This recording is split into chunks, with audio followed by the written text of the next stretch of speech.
ukuthi ugogo ufike nini kuyimishini nanenhlalo ukuthi uhleli kanjani? Ngiqale ukufika emishini ngafika 2024 ngizothola leli vangeli la emishini lafike langingena leli vangeli ngalithanda ngalamukela leli vangeli ngalemukeliswa ukuthi lifuna udele konke ingathanda nokuthi ngidele konke umhlaba ngilungiselela umphefumulo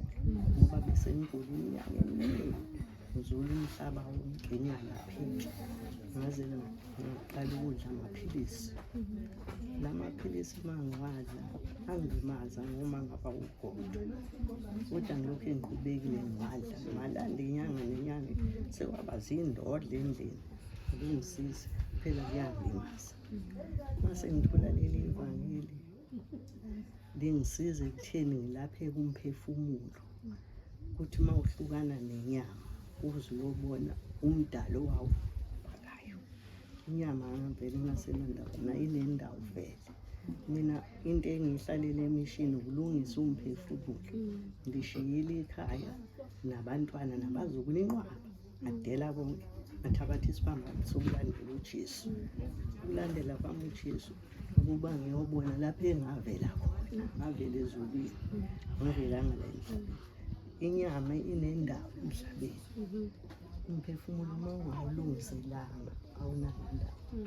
athola amazwi amaningi ebhayibhelini engishumayeza ngezinto ebengizenza balelwa amaphilisi ngodokotela zibhelela zinyanga into yonke ebengijule kuyona iwuThixo kimi kanti uNkulunkulu uthe ningabi nabanye othixo ngaphandle kwami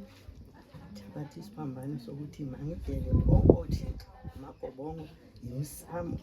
amabhedeni Thixo umndenini wami ngiphumile kuyo yonke lento mina senginguwasezulwini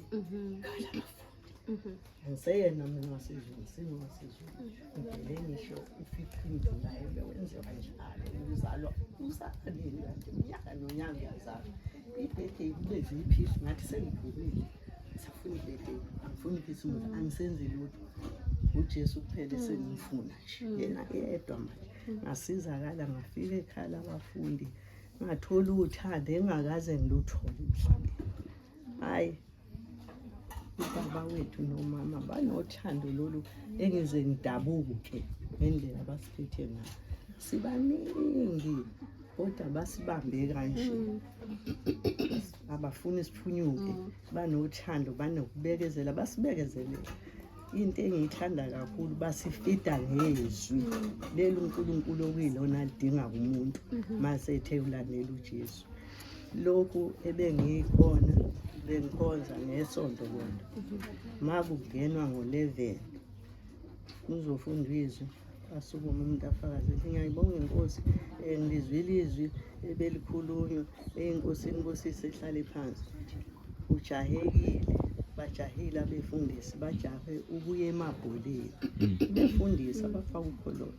bajahe ukuya ebholeni abawujahile umsebenzi kaNkulunkulu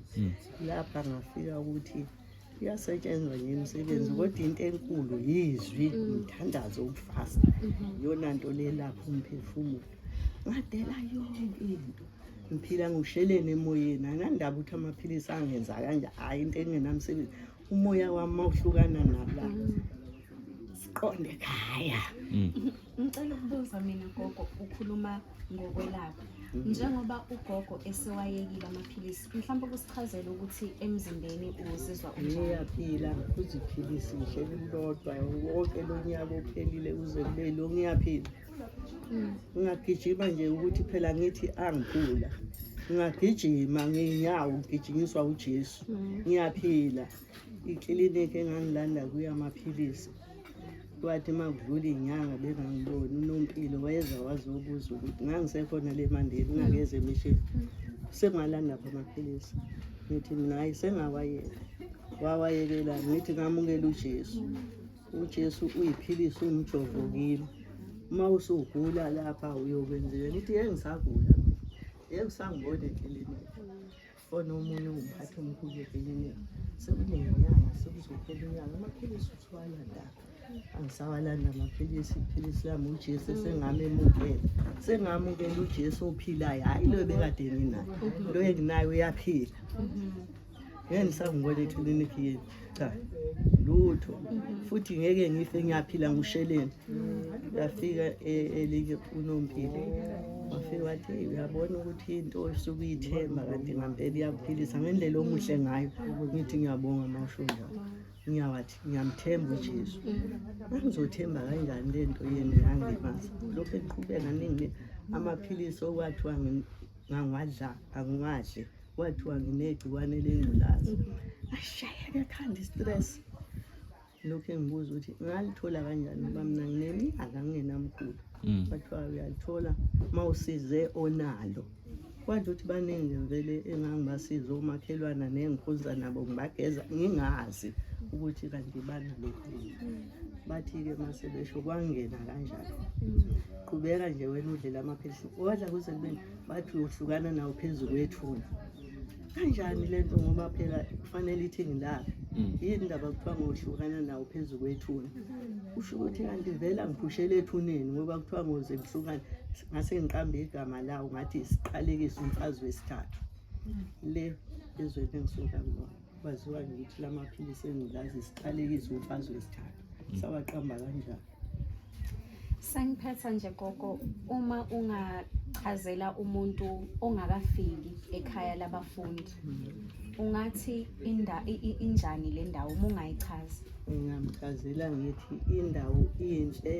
siphatheke kahle basiphethe kahle abazali basiphethe ngokamoya basiphethe njengeyingane abayizala enyameni anti bazizala emoyeni sihleli kamnandi sidla ivangeli kuphela ubusuku nemini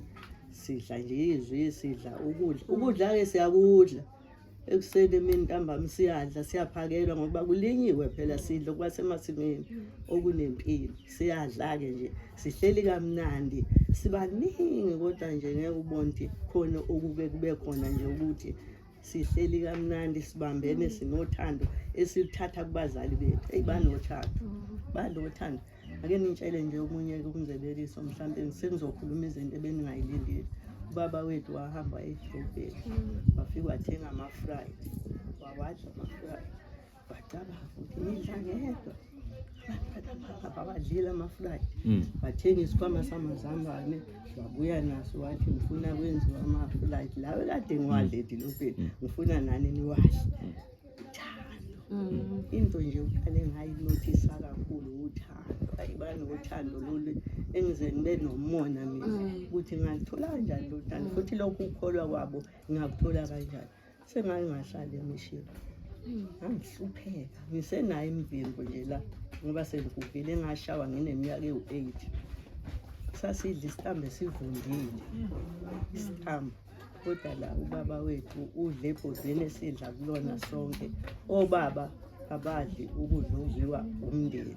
ubaba unebhodi lakhe aphekelwa kulona ukudla okufanele yena ubaba wethu udla nathi masidla iphalishi udla yonke into esidlayo uyayidla nakho nje kumnandi ekhaya labafundi Siyabonga kakhulu.